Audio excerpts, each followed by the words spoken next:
Hello, Aries. This is Lisa with Heart of Inspiration. And at this channel, we help you lead a spirit-led, whole and healed, peaceful, and prosperous life. And we are the home for the light worker, so welcome home. Aries, we're here for your August 2020 mid-month reading. This is a general reading for sun, moon, and rising signs. So thank you very much. Please don't forget to like, subscribe, and don't forget to hit that bell button so you are notified every time I drop new content. So let's get into the tarot. All right. So Aries, for this mid-month reading, for the oracle cards, we are using the Soul's Journey lesson cards. That is going to be by James Van Pra.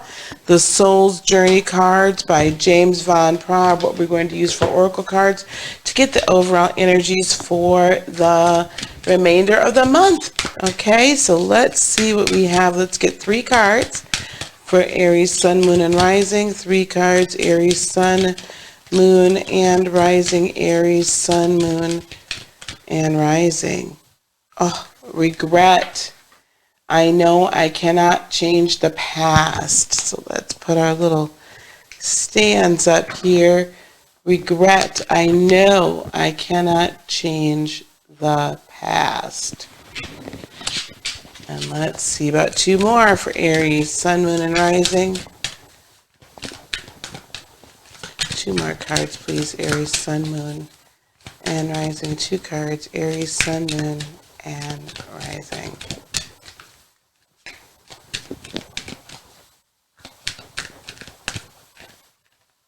Indecision. So to overcome indecision, I use my intuition in all aspects of my life. Indecision, I use my intuition in all aspects of my life. The interesting things with these cards, you might think, well, I don't get it. Like, what's the point? Well, what these cards do is they talk about what could be the problem and then a mantra to help you overcome that, right? So how we should be operating spiritually from a higher dimensional realm. And 1 more card, please, for Aries, Sun, Moon, and Rising. 1 more card, please. Aries, Sun, Moon, and Rising. I love this. Imagination. I embrace and nourish the creative aspect of my mind. I like this, actually, Aries. Let's kind of dig into it a little bit. Let me see if I can turn these cards a little bit more this way. So first we have regret. Like, we have to come to an understanding. I know that I cannot change the past. Listen, the past is the past. It's dead and gone. Right? The past is the past, Aries, Sun, Moon, and Rising. It's dead and gone. You can't change the past. But what you can do is take accountability and responsibility. You have the ability to change your response. You have the ability to change the account. And it's not that you're changing what happened in the past. You're not because you can't change it. But what you are is changing your current response to past occurrences. You're changing your current response to the past occurrences. So, therefore, along these lines. So, if you're in a situation, right, where it's like, okay, I fully realize and recognize that I made certain mistakes, or the past didn't go the way that I wanted it to go, or things happened traumatically in the past, injury, whatnot, that happened in the past. We carry that energy with us in the current moment. If we don't go back, do our shadow work, and integrate that, right, energy into who we are now and who we will be in the future. I mean that to say this. When we go back and we do energy work together, or we go back and we go on and work on specific chakras. So if you've had abuse issues, let's just say maybe there was a lot of abandonment as a child. Maybe you had a parent that was kind of either an addict, or they just weren't emotionally present because they had suffered, energetic trauma or abuse and whatnot as a child, or they just weren't taught how to love. Okay. We can end up taking that trauma and those responses when someone maybe raises their voice, or we get into codependent relationships, because a lot of times if we have a parent that is going through some addiction issues, we become the parent, and so then it becomes this weird codependent kind of, you're the parent, they're the child, and you're in a wrong spot, and in the hierarchy on the earthly realm. We carry that into the present. And if we don't go back and heal that inner child, that child, right? If we don't go back and heal that and change our response to when someone is showing addictive behavior and they want to become codependent and really clingy, if we don't change the response, now we end up getting in a series of codependent relationships. However, even though we can't change the past of how we grew up, we have the ability to change the response to those triggers or to those energies as they present themselves to us in this current state. And really that integration comes in as saying, yep, I acknowledge these things happen. I acknowledge how they affected me as a child. I forgive my parent. I forgive myself for not being able to alter that then and raise up and be that self-partner you didn't know, right? But you have to forgive yourself because we carry that guilt with us as well.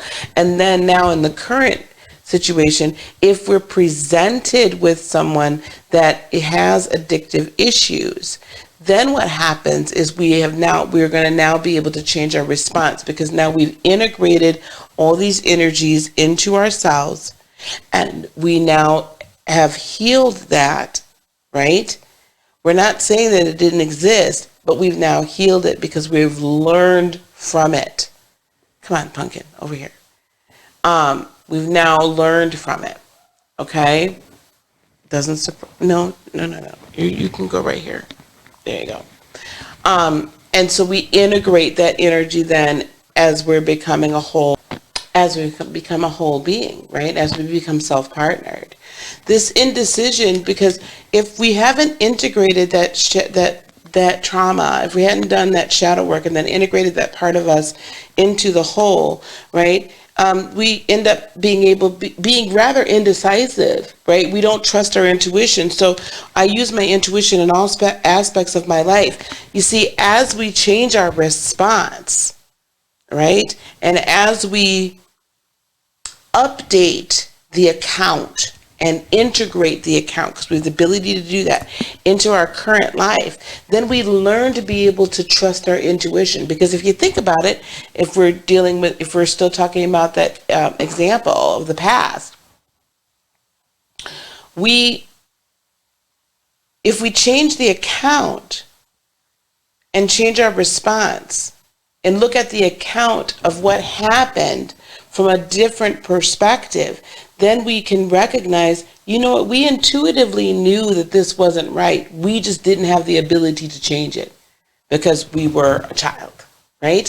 So we knew it wasn't right. We just didn't have the ability to change it as an adult because we didn't have all the information, or we hadn't done the shadow work yet. We hadn't integrated it all. We hadn't healed. So now that we can change the account and look at the account of things in a different way and change the response to that energy now in the present day, now we're able to trust. We learn that, yep, we sure can trust our intuition. We just have to act upon it. And then we put our imagination. I embrace and nourish the creative aspect of my mind. So then what happens is we now have integrated it all together, and now we can become active co-creators of our new world. We can become active co-creators of our new life.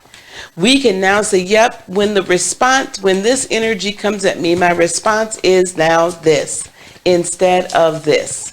Okay? And that changes everything. That recreates our current world.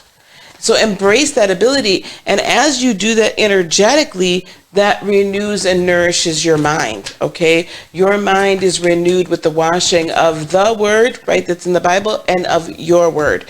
Here we have the King of Cups, regret. You know what? Have that tough love. It is what it is.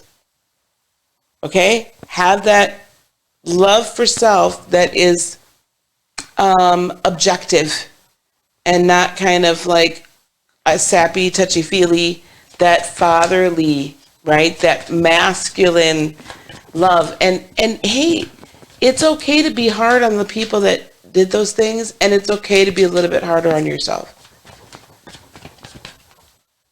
But as long as you come out of being hard on yourself and love yourself afterwards, okay? It is really okay for you to say to yourself, listen, I forgive myself. I didn't know any better. Now I know better. Now I can do better. Let's get a tarot to clarify indecision, please. Oh. Knight of Pentacles. That Knight of Pentacles is a very careful, methodical mover, right? But he's moving. So carefully, methodically begin to integrate your intuition as you learn to trust it, and as you learn to trust your higher self to respond differently to the same triggers and the same sets of energy. You will begin to carefully and very deliberately move towards trusting your intuition more. And then imagination. And then we have the Chariot. Listen, that's Cancerian energy. Run wild with it then. Run wild with your energy. Run wild with your emotion. Run wild with your intuition. Like, go for it. Don't just sit back and wonder and, oh, maybe, possibly, oh, no, go for it. Completely go for it, okay? Like, don't hold back. No holds barred. Go for it. Let your imagination run wild, and let your mind and your spirit recreate your world. That's what I have for you, Aries. Thank you so much for being with me. I so very much appreciate it. Now, before you click off, we're going to do a really quick video, so just hang on. Quick video that's going to go over my last cord cutting session for a while, potentially for the remainder of this year. It's happening on August the 22nd. It's Saturday, August the 22nd at 1 p.m. Eastern, noon Central, okay? Register for that on heartofinspiration.net. We're going to be doing, we're going to get together and we're going to cut cords to people or limiting beliefs or all sorts of things that we've got these energetic cords tied to, so that we can be free to let our imagination run wild. Okay, so we can be free to live life without regret, so we can be free to live life without indecision, and free to move forward with our intuition. And if you want to work with me individually, you can go to heartofinspiration.net and click book here, and you'll find various ways to work with me. If it's, coaching on a regular basis, or an individual reading or energy work, Reiki session, things like that. Thanks so much for being here again, and thank you for liking and subscribing, and don't forget to hit that bell. Peace, love, blessings, and joy be unto you today, tomorrow, and for all eternity. And here comes that video. Bye. Miss Lisa, thank you so much for being the perfect guide on my journey. The cord cutting ceremony was healing, powerful, intimate, and informative. We all came on the line feeling and looking heavy and burdened by the person that we needed to release. After the cord cutting took place and our cameras were back on, you could literally see the light shining through us as we smiled and wiped away our tears of joy and no longer sorrow. I thank you, and we thank you so much, Miss Lisa.